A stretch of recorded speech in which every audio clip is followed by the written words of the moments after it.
You did hit the record button, right? I did, yeah. We're going to be live in about less than a second. There we go. Just triple check.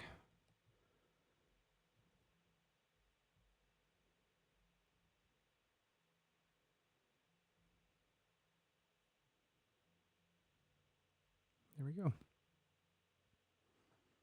Where to Hunt podcast. It's okay. Hi, I'm Dan Small, host of Outdoor Wisconsin, and I listen to Where to Hunt. Meh, it's okay. I'm Kurt Geyer with Working Class Bow Hunter. I listen to Where to Hunt podcast, and it's decent. It's all right. Hey, this is Bud Fisher with Catching Deers, and I think the Where to Hunt podcast is all right.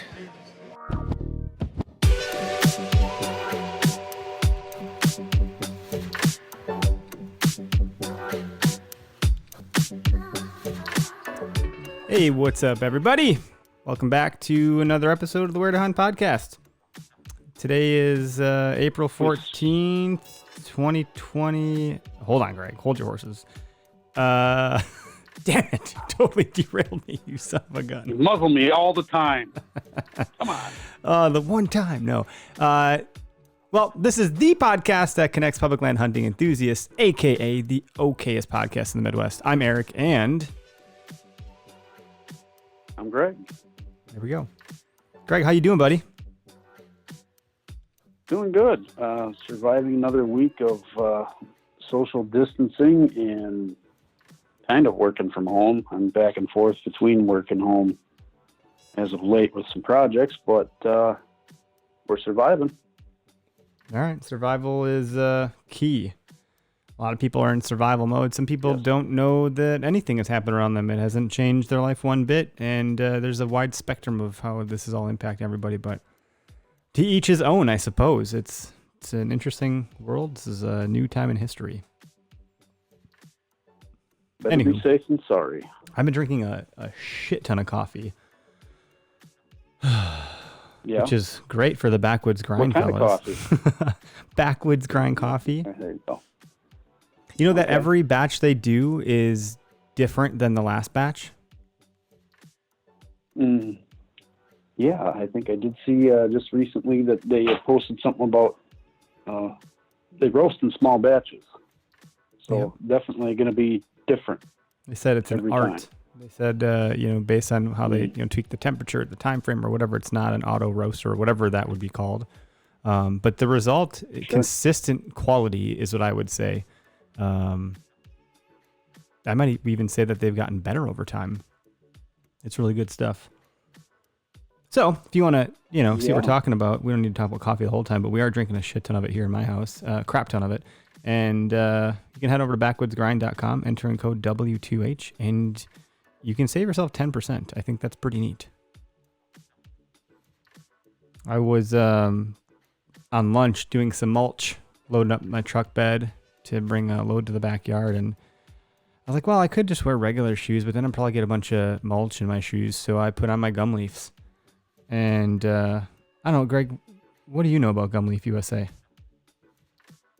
Well, I know that Gum Leaf USA boots are 85% real rubber.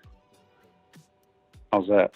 That sounds pretty real good. Real rubber, natural rubber? Natural, 85% natural rubber. So that means there's no PVC, there's no additives. Natural rubber, no PVC, no additives. We could sound like an infomercial if we wanted to. Comfort that lasts. No, they really are great boots. And they are super comfortable. Sole like no other. Or a Vibram sole like every other Vibram sole. I don't know. They're great. We got to get our crap together. Yeah, man, quit messing around over there. You keep stepping on me. I'm sorry. My wife steps on my feet all the time and says it's my fault because my feet are so big. I'm like, I haven't moved. You walked into me. It's because you're not wearing your boots, man. Maybe that's why, man. You wear the boots, people respect you more. If you want to check out Gum Leaf USA, it's worth checking out. Head on over to their website. It's gumleafusa.com, and you can enter code W2H2020 for 10% off. And it's a big purchase, so that 10% goes a long way. Finally, And we do another call out for these guys later on in the show too, but vectorcustomshop.com.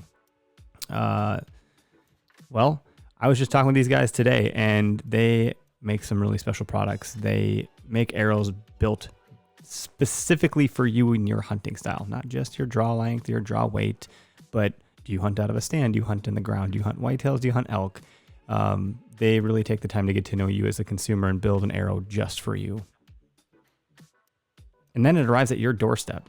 Yeah. So that's great. Head on over to, awesome. See, I did it again. Vectorcustomshop.com. Entering code where the number 2, the word hunt, and you're going to save 10%. This is like the 10% show. This is great. It is. Yeah, we're 10%. We save you 10%. I got nothing clever. Yeah, we save you 10%. That's about all we're good for. Call the Red Hunt Podcast. We'll save you 10%. All right. Yeah. We do have a guest with us on the line. Preston Zimmerman What's out up? of Georgia. What's up, dude? How you doing? What's up? Good. How you guys doing? We're good, man. I just poured a scotch. I don't think that's something that you can legally do yet. Nope. We're happy to have you. Way to rub it in his face, Eric. Sorry, Preston. But I got a Gatorade right here, so. For those that don't know, Preston, you might be our youngest podcast guest that we've ever had. How old are you? Yeah.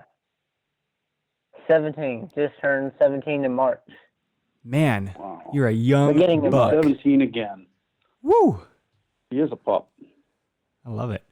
But you are an experienced young buck. I think we follow each other on Instagram, and you spend about as much time as you can in the woods, from what I can tell. Yeah. Yeah, since my neighbors, they let me hunt, so, if I get a chance, I'll try to get out there. If I'm not hunting, I'm trying to at least sit in the stand and at least watch, even if it's the middle of the season. But So you're getting observation sits too? Depends. Yeah, I just try to sit, if I want to kind of get out there and just sit, kind of cool off, I might do it. Well, yeah, so the weather in Georgia is a bit hotter than where we're at here in Wisconsin. What type of weather do you have right now? I think it's like 80s. It's been, 80 some days, 70 some days, and it might get to 50 one day or 60 to the next. The weather in Georgia is a bit hotter. I think today got maybe, I looked this morning, it was like 70 degrees, I think was the high, but usually it's higher than the forecasted sometimes. Wow. So 50 degrees is maybe usually 50 degrees t-shirt higher. weather for us. And and I think it's supposed to get chilly tonight. So Yeah, well, it It's snowed kinda- here it's today. just weird. It's pretty weird. I was doing mulch after work, and it started like full on snowing, and I was like, "Oh, this is stupid. I'm going inside." That's pretty dumb. So yeah, I could go That's for what some of your happens weather. severe weather. For you guys that live in the South that are listening, Alabama and Georgia in Texas, all that area had some bad storms come through over Sunday evening and then the Monday morning. It got real bad. Hopefully everyone's all Some right. areas. Well, we have I guess that just for those that are starting to tune in, and for those that'll listen in podcast land, based on your hunting style, Preston, I think we were looking to talk about suburban style hunting and kind of how you approach that, and you've had some success, so maybe just tell the audience a little bit about your hunting style, public, private, weapon of choice, whitetail, turkey, and then we can kind of just unfold it from there. So pretty much I do both suburban and I go down to our hunting camp in Hancock County, which is in South Georgia. So really, basically how I got started hunting was me and my dad started hunting public. And this is back when, we didn't know what we were doing, just trying to at least get out there and do something, squirrel hunt or whatever. So then we were while we were doing that, we were looking for a club to get into and stuff. And one of our buddies ended up saying he's in the club when we got into the club down there in Hancock. But then before I would hunt down there because my mom didn't let me hunt around the house. I had to go to my grandparents across the street from them, the suburban hunt. But then things kind of at home. So then now I hunt behind the house and all that and stuff. Now I've got 3 suburban spots, and I got our Hancock County property or lease. So pretty much private land. So mostly private, but you got 3 different plots that you're kind of bouncing private. around from? Yeah, I'm hunting around I got at my grandpa's cousins and a family friend of my grandpa and my neighbors in my house. So you pretty much say the neighbors in our house is kind of like one property, if you want to say. And what is public land? Or really don't hunt behind that. What is the public land access like down in Georgia? Is there a big opportunity for that, or not really? It's pretty good, but when we went out down the public land, we kind of ran into some people, and it probably wasn't the best experience. I mean, one experience was really weird. One time we were trying to find a way out, and some people were living off and out in the middle of nowhere. We had to ask them how to get out of here. They said, just go down here and you're out. And one time, this is actually a weird situation. There's some guys fighting, we think, because the guy's truck wouldn't start. And the guy's truck wouldn't start had blood on his nose running down it. This is out in the middle of nowhere in the public land.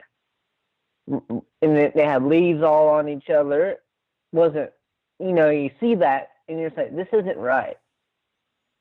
So I was walking around this camp and there's just trash all over the place. So it wasn't the best public land experience, but that helped him out. But my dad thinks he was doing something he wasn't supposed to. That's interesting. So public land has certainly got its challenges, but I haven't seen anything like that. It does. And Greg, you hunt. Yeah, here's it. I was gonna say real quick, Greg, you hunt a little bit of both, but you've had some woes on private land, like with neighboring properties and things. Yeah, it's always pretty interesting, especially when you're hunting suburban land and it's a small piece of property. That was my experience. It was 9 acres, and all the adjoining properties were smaller than that. So you had people walking by, and you had, if they're walking their dogs or their kids roaming around, or their pets, their dogs that they let off leash, they end up right underneath your tree stand. It definitely poses some interesting challenges, and it's pretty fun to still see deer do deer things in that environment. They still are deer, but they have a tendency to pattern people. So I guess they pattern you eventually, especially if you're only able to hunt 1 or 2 stand locations on that property. And then the other is they're patterning the neighbors when the neighbor lets their 2 golden retrievers out in the morning at the same time every day. So, yeah, it can be pretty interesting. I was doing a little bit of research. I was going to say I was doing a little bit of research on just suburban hunting real quick, and Preston, I'll let you get back into it. I'm like the best interrupter in the world. People that listen must just hate me. But, Greg, you talk about the deer patterning the kind of the neighborhood almost to some degree. It reminds me of like when I hunt county parks and state parks with walking trails where the deer might be a little bit more used to human scent.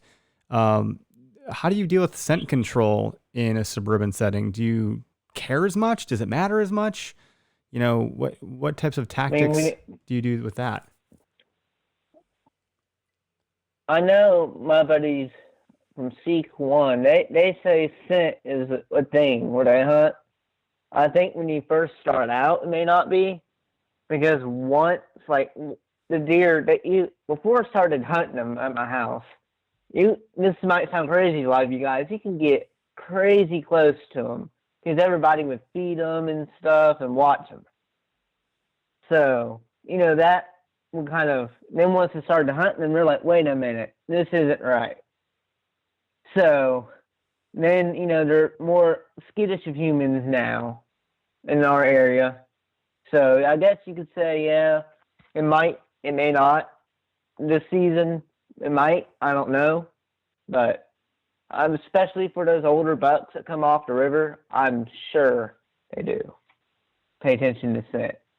When these bucks come off the river, you can't get as close when we were feeding them and people feed them.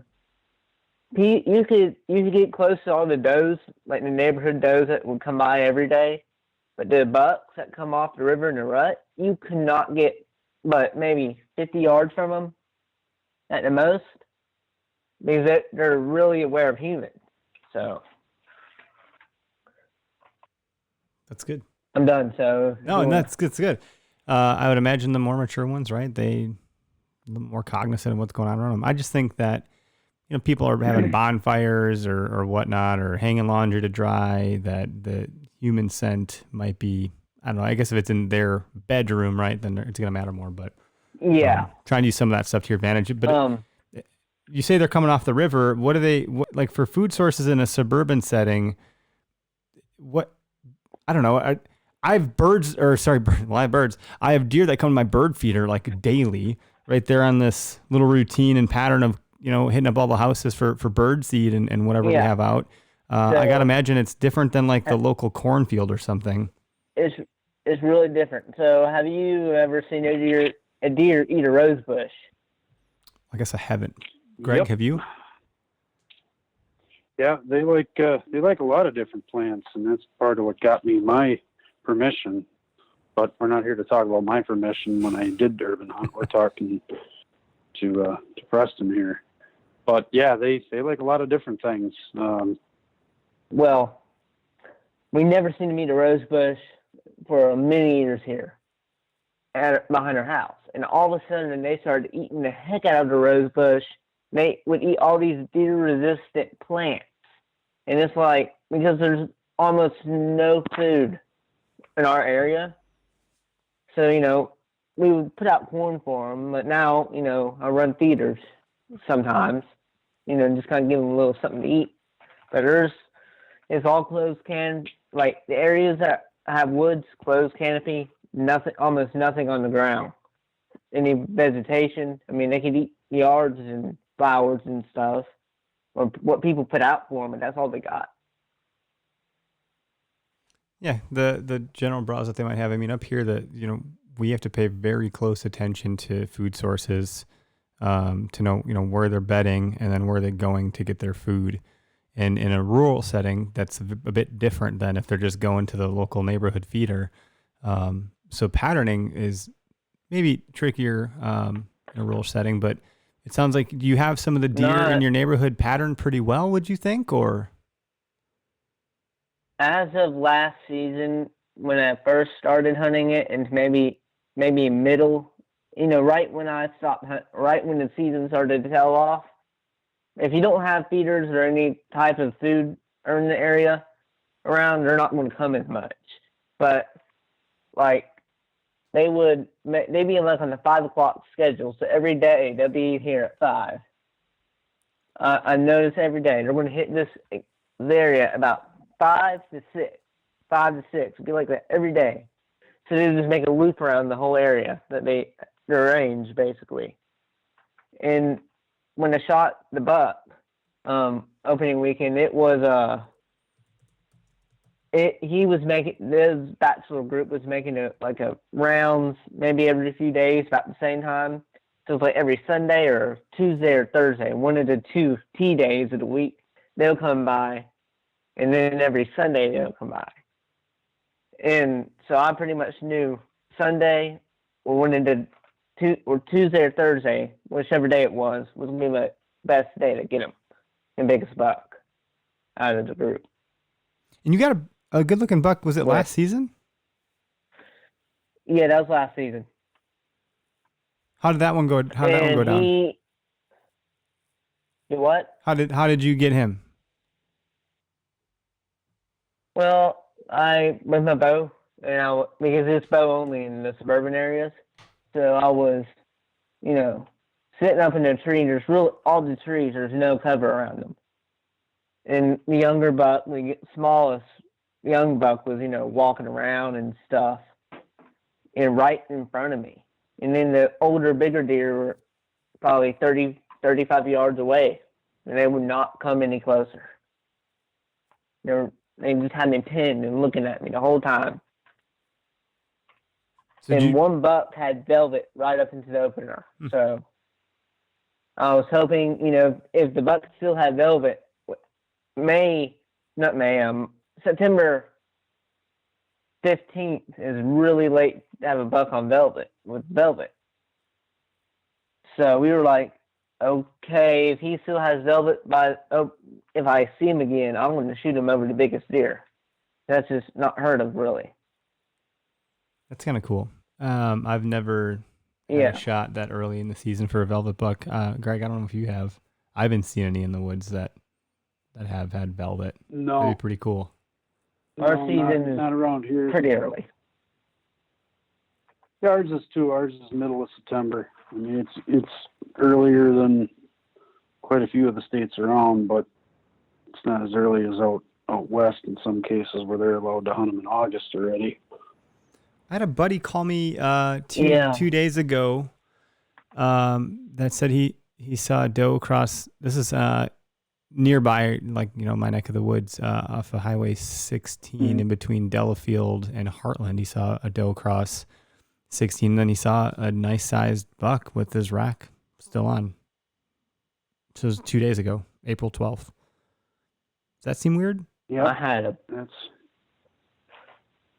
There's still a few deer's antlers still on down here. The younger ones or the small rack bucks still have antlers. Some of them.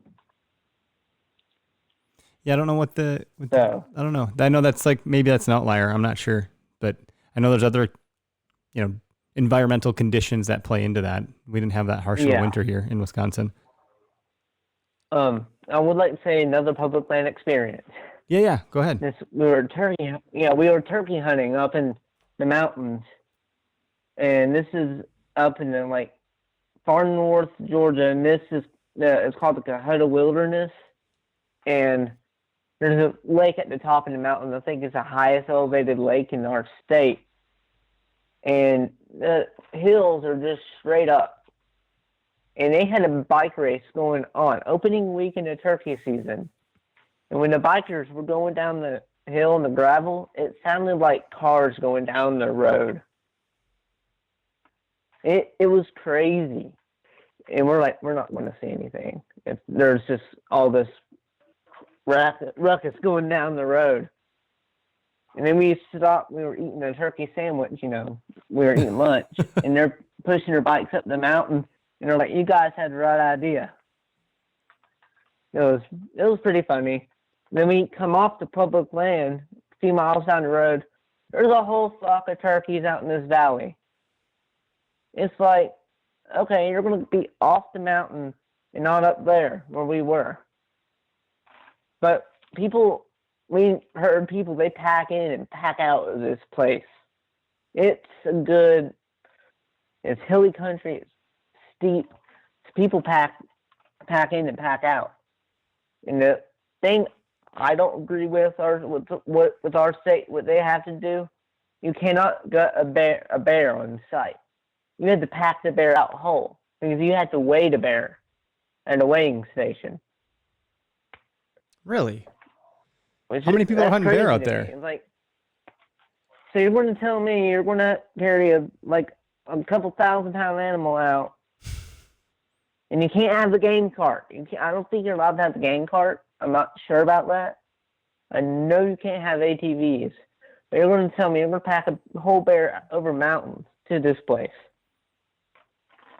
I don't get it. But, I think everything has its own downfall or down con to everything on public land. Well, I would say hunting in Georgia with the heat would be tough. We got a buddy down in Arkansas that, gets pretty hot down there. So his early season, it's like, 90 degrees. It's like, I don't know how I don't know how I would do that. Like, what is your opening season temperature like down there? If you go down to our hunting property in Hancock, which is South Georgia, our property is kind of located in this little strip. Our lease is in this strip of land or area of the state that gets the hottest in the state. You go down there midsummer, it may only be 95 degrees, but it's going to feel like it's 110 sometimes. Ugh. That's how bad it is. And if it's 100 degrees, it's going to feel like it's 120 maybe. We've been down there in that, and you're just constantly drinking water or Gatorade. It's not fun.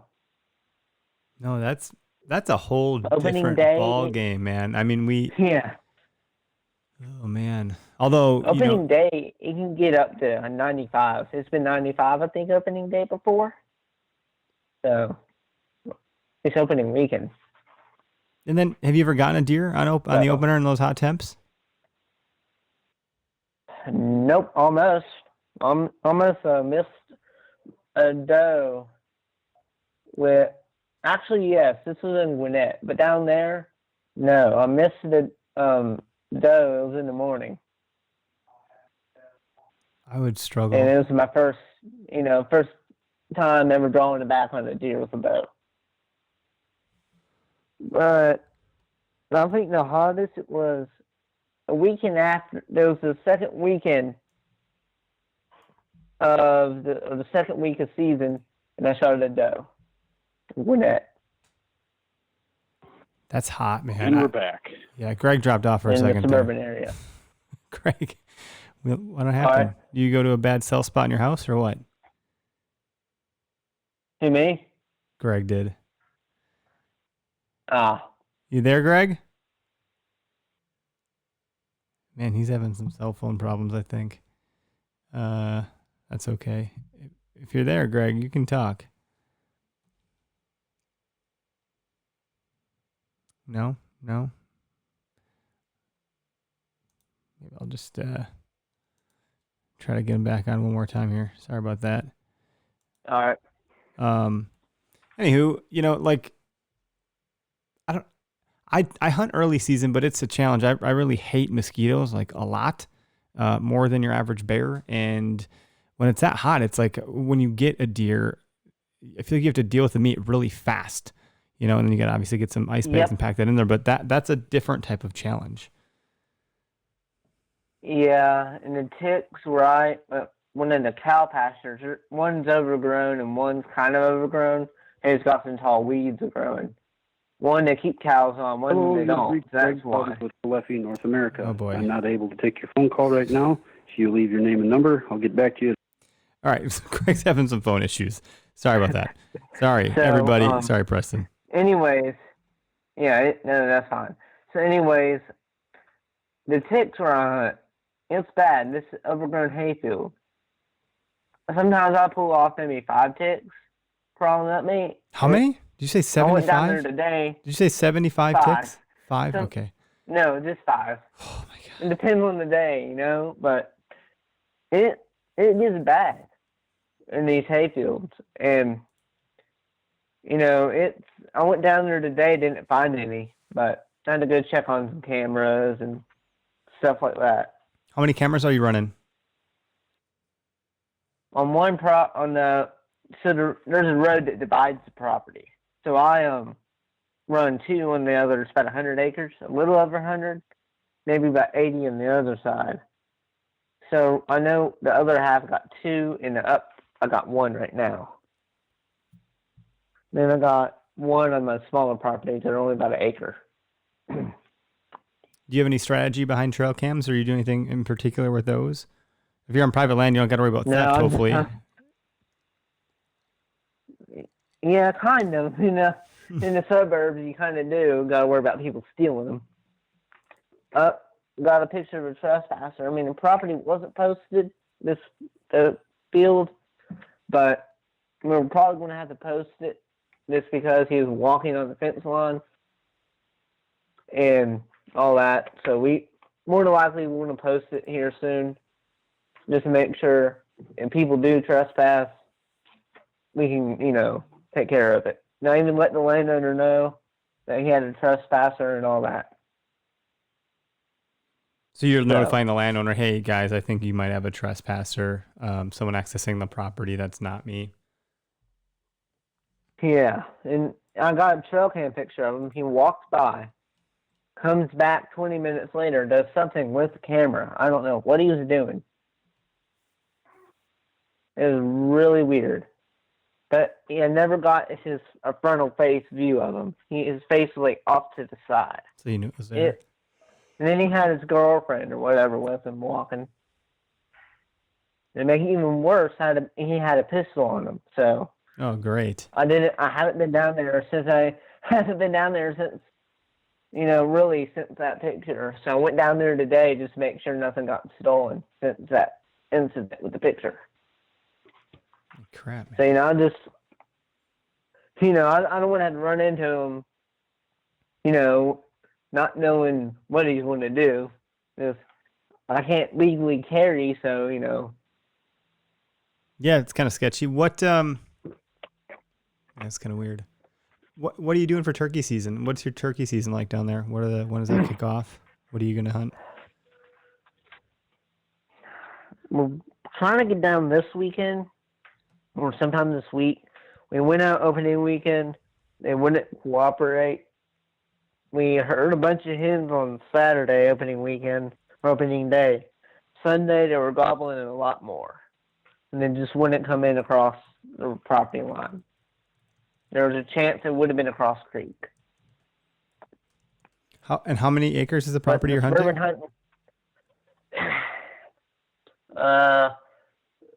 It's mostly planted pines, so I would say about 250 something maybe, at the least. I think it's 250 something. And do you have access to all of that, or you got like a chunk of it or a segment? We got access to all of it. Most of it is really thick. So if you wanted to hunt in the middle of the pine thickets, you would have to cut like a big trail or at least a good trail with a weed eater to get to an opening in the pines. So in a very small portion, we got little hardwood fingers and stuff running through. Okay. And what's your setup going to be for turkey? Are you going to hunt just on the ground? Are you going to do any sort of ground blind, or what's your strategy? I got a ground blind on the platform. The big ground blind on the platform, and I shot a doe and a fawn or yearling. This was towards the end of the season. Actually, this was my last deer down there for the season. Shot the doe and the fawn just kind of ran off on the side and looked around. It's like, you're going to tell me I shot a gun and the other deer just standing around looking around. Yeah, they don't really know where it's coming from, Sometimes they get pretty confused about that. I've shot deer and then they've ran at me, and that doesn't get trampled by a buck one time. That's intense when that happens. What was it? They almost walk under this platform. I swear they go right under it. And spikes go under it, but you can't legally shoot a spike in Hancock County and some counties. Cannot shoot them. So spike, I'll just watch the spike go right underneath me. I would, sometimes I had a doe come right underneath me almost, or 10 yards near me. I stood up and drew back, and I filmed the whole thing. It's up on my YouTube channel, and I shot right under. Are you? And I was mad. It was 10 yards. So how high off the ground is your platform then? 13, 14 feet maybe. Okay. You using climbing sticks? No, we got 2x4s and it's plywood, and then we got a ladder, just a metal ladder that goes up to the platform. It's a sweet setup. when it's a really heavy duty pop-up blind. Okay. So, I like it. That's cool. That's super cool. And you said you're filming, you have a YouTube channel, so are you filming your hunts too? Yeah. How long have you been doing that for? Yeah, I also film them. Hunting with Preston. I've been filming for a good while. I know I had my first deer video on it, so really since maybe 2009, maybe. I don't know. I can't remember. It's been a while. Since the first It's almost video 10, was. Preston, that's almost 10 years. Was. That's almost 10 years. That's pretty cool. I Yeah. mean, like, for you only being 17 and been having filming for the last 9 years, that's pretty impressive. Something like that, I would say. And what type of stuff? 11, I'm not sure, but it's around that time. What type of stuff are, like, when you're filming, are you trying to educate or inform others or just share the experience? What's kind of the goal that you have as you look to the future? I do have, let's see. Well, I want to gain more sponsors, first of all. That's just one thing. I know I see y'all use heated hunts. Well, one's probably a competitor of heated hunts, by the way. It's called Windset. They're pretty good people. The service is good.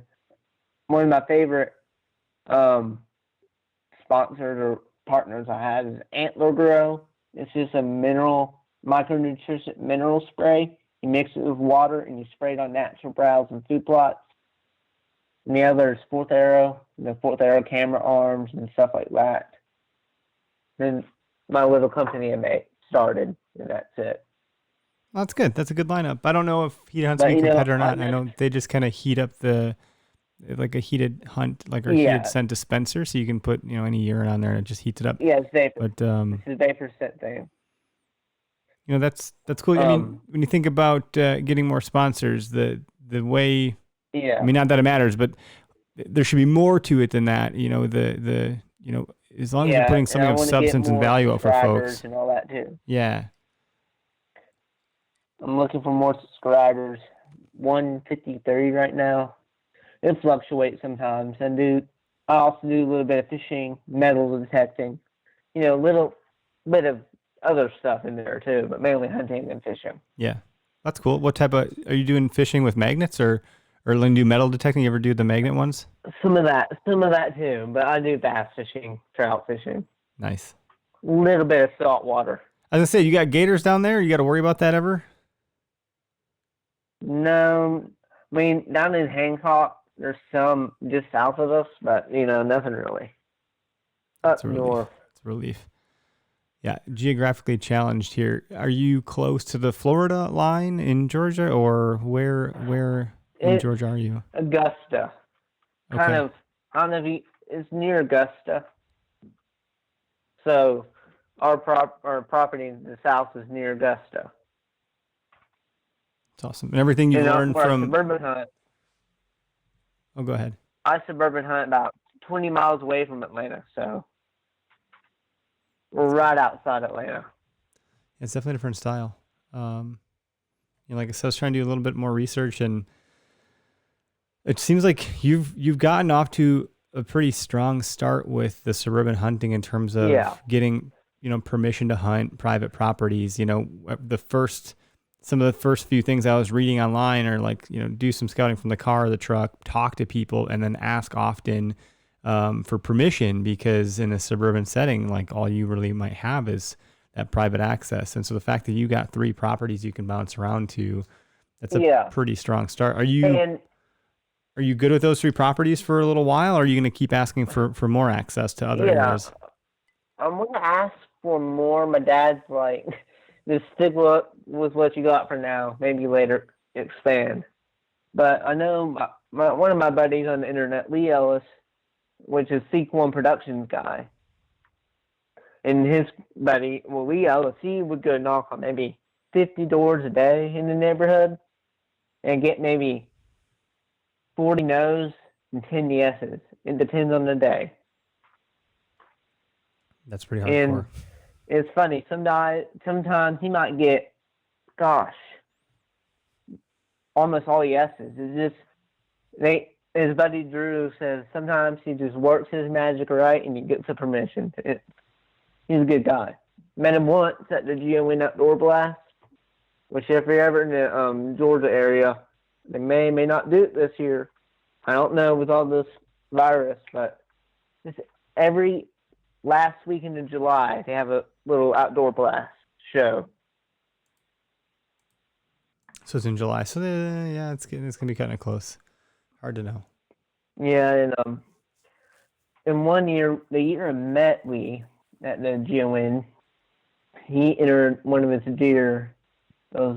They call it truck buck, and the biggest, I think it's like the biggest antler, the biggest rack deer wins, and they move on. They get entered into truck buck for that 1 week. 2 years ago, he ended up, it was like a 180 something inch deer named Lefty. So he shoots his truck buck contest, and he won the truck. And I'm happy that he did it. And this man he shot two 200-inch deer, and like 2 deer of a lifetime out of Atlanta. That's cool. So. That's cool. I don't think I've ever been to Atlanta. And I've asked him. I did ask him. He wouldn't enter that truck buck again this year, and he said he can't for like 5 years or something. Oh, really? So they don't want to win another he's truck. already entered it and won it. That's crazy. He's won it, so he has to wait. What kind of truck was it? A Chevy. That's pretty rad. That's pretty awesome. A Chevy. Yeah, that's cool. Yeah. Well, I don't know if we're gonna get Greg back or not. I think his internet went out, but yeah. If we talked a little bit about the buck you got last year, I don't know if that's the one that stands out to you the most, but you've been filming for almost 10 years. You're 17 years old. What so far has been your most memorable hunt? Maybe I would say my first deers, maybe the top 5, maybe my first doe, my first deer, my first buck, and then my first buck here in Atlanta, or suburban, and my first suburban doe, which was my first doe or deer with a bow. This is your first bow deer. What like Deer, why? yeah. Is that why it was so memorable? Because it was your first one, or was there anything that stood out as like, as you reflect back on it, like certain features you just that you think about or you can't forget? Well, this is pretty funny. I actually missed a buck, and right before I shot the doe, and I was on the phone with my dad right before all this happened. I was looking up in the sky, and there was a storm up, maybe about 30 miles up from me. Here's some storms brewing. I called my dad, do you think I should get down? And as I looking around, I look out behind me towards the road, and there's all these deer out in the field behind me. So there's deer. I tell my dad there's deer. This probably a big 8 comes like 10 yards, shoot, miss. He walks off and trots off. And then he, actually he shot him at 30. He walked really close. He trots off, a grunt, never comes back, but then the doe came almost the same path he took. Shoot the doe, she runs off, we're tracking her, bump her a few times, and she got her. How far was the shot? And 10, 15 yards maybe. That's pretty close. And let's see. One time I had to call the processor. They're like, yeah, are y'all open? Can we bring a deer in? We got a deer that shot behind our house. And he said, what do you mean you shot it behind our house? It's like, we shot it in the suburban setting around some neighborhoods. Why would you shoot a deer in the neighborhood? It's like, but you're a processor in the suburban area. What does it matter? Why would you It doesn't matter. I mean, you're in a suburban location, but, just overall, the suburban hunting, it can get tough, it can get easy, just depends. Yeah. Yeah, one of the other articles oh, go ahead. And there was actually down the street from the house, there's about 170 some acres, horse farm. They've been shooting some big deer off of it, and there was like a 170 something, I think, shot off of it this past season.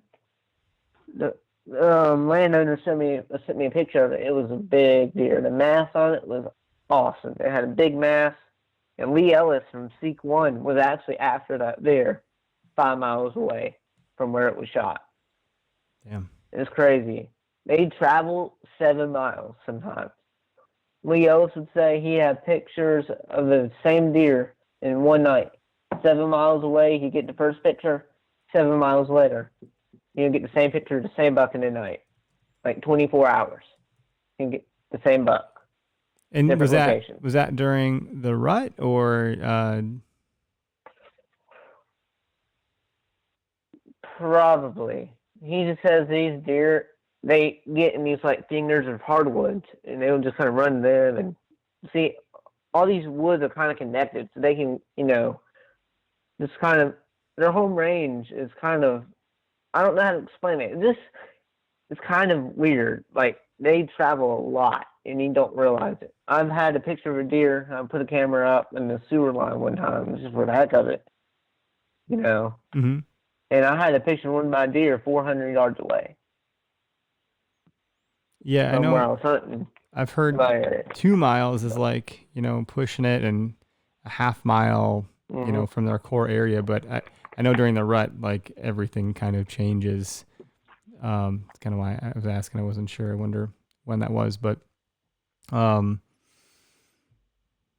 yeah, dude, I was looking at some other stuff too, and there was a video that First Light did where they interviewed someone that was doing suburban hunting too, but they were in like Washington County, and they were doing it that way for 10 years.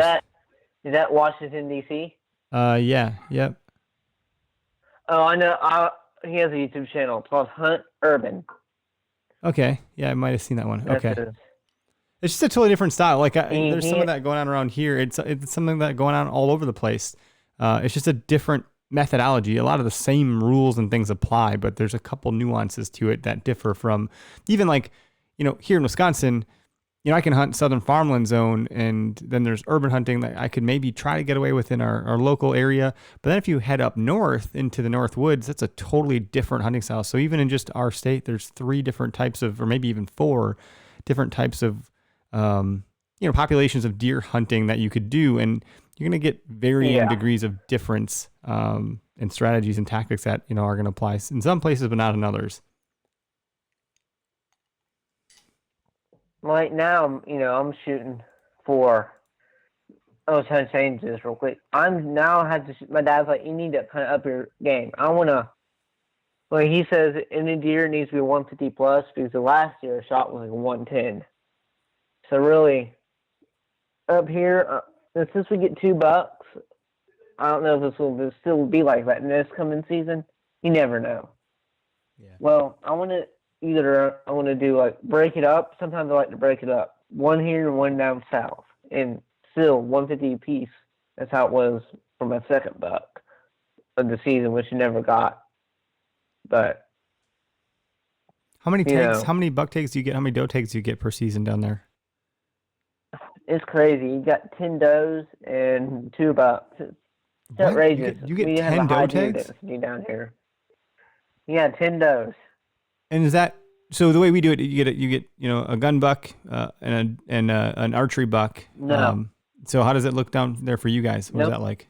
It can be either or, archery or gun, and weapon of choice, basically, as long as it's a legal weapon during that time. So during gun season, you can bow hunt, gun hunt, crossbow hunt. And you can have all doe tags with a bow. You can fill them all with the bow, all with the gun, as long as it's in season, with either in gun or whatever. And my first buck which this is bummer. This is my first Suburban buck, but my first buck was a little 7 and never seen that deer again. We were getting it mounted, never saw it again. Really? God said it was done, never seen it again. Oh, that's terrible, man. That's terrible. I'm sorry to hear that. That sucks. And we took it down to in the processor down near us. They had their own taxidermy. And, I guess he just got too many and he couldn't find it. I don't know, but we never seen it again. I had all the money for him and he just never brought it or never got it to us. Man, what the hell? And we had Outdoor Addiction Taxidermy on our show a couple weeks ago, Alex Lease. I mean, obviously he's not down there, but he talked a little bit about that being a thing in that industry where people will, pay to get their deer done and then they don't get them back. And that's such a shame. You hear about it and it's the worst horror story you can hear. One of the worst for sure. Yeah, it is. That's he did a good job on the ear mount that someone we saw, but we just never seen mine again. But our guy that we use, he was out of his basement. He does a really good job on them. That's cool. My dad's deer should be done soon. What'd your dad get? Buck, which is a 125. Damn. Hancock. That's cool. That's super cool. How do people, Preston? How do people? Go ahead. Yeah, you go ahead. I was just going to wrap up here a little bit. I want to make sure people know how to find you and get in touch with you or engage with your content, subscribe to your stuff. How do they find you? YouTube's Hunting with Preston. And it's Hunting with Preston on YouTube, Hunting with Preston on Instagram. And that's really about all I have. And I did hear about your Anchor app. The Anchor app they can get started on. A little bit of stuff, but I only have like 2 little things.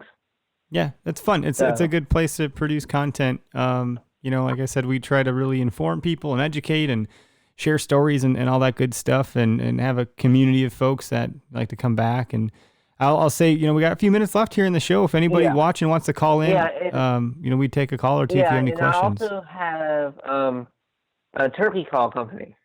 It rock does on. make box calls. And I got one right here. Let's hear it. Right there, my best one I sold was sassafras. I don't know where to get the sassafras from. It's just my dad works at a cabinet shop. I pretty much got all the type of wood I need, so I have a whole bunch of it. I just gotta figure out a way I can cut them down right now because the planer at my dad's work needs some new blades, and my table saw keeps breaking. So. Oh, damn. How many did you make before that happened? I've sold, I'm in the middle of finishing up one for a hunting buddy.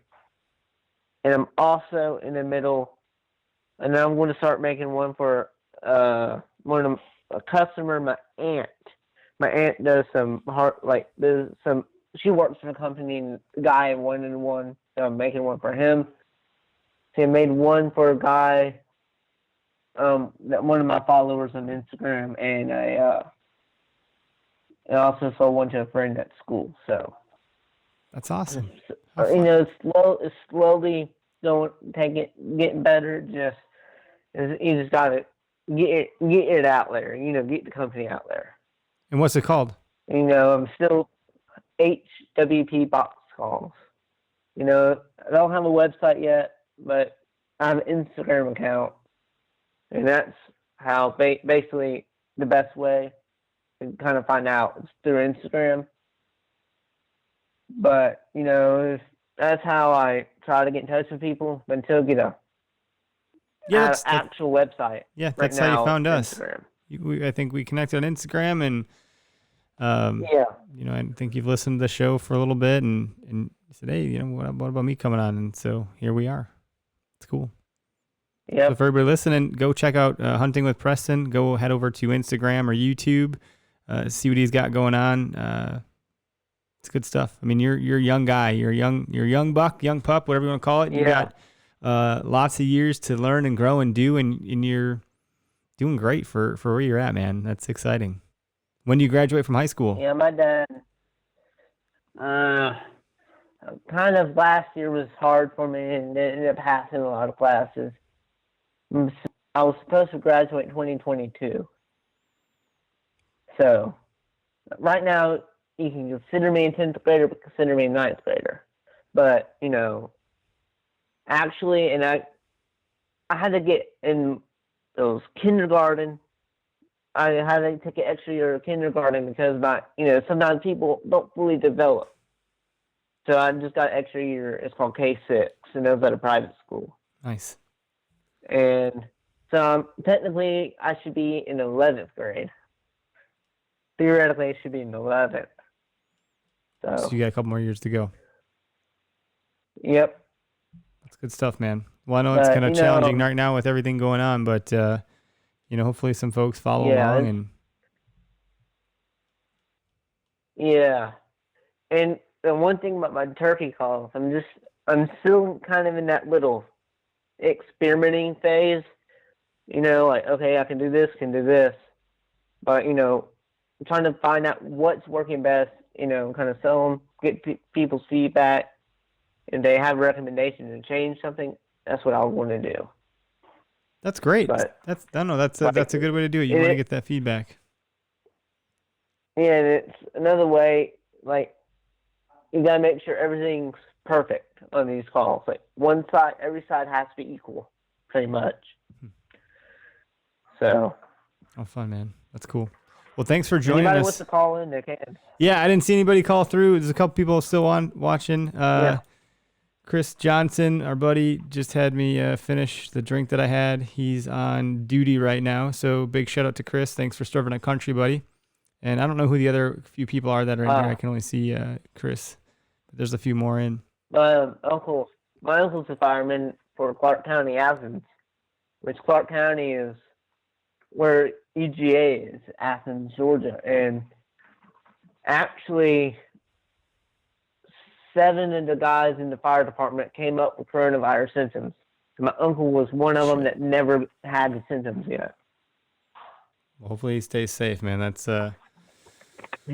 sketchy shit. So they're actually waiting for his buddies are waiting for their results. Okay. So yeah. And they wanted to try to do the quick version of the test, but the county said no, you need to do the better way, which is the long version. So it might be another week before we know if they have it. Shit. Well, good luck with that, man. Hopefully everyone stays safe and healthy. And I'm gonna end the live feed, but Preston, thanks for being on the show tonight, man. Yeah. We appreciate you taking time out of your schedule to be on with us. All right, folks. Good luck, guys. This turkey season. Hell yeah. Have a good night.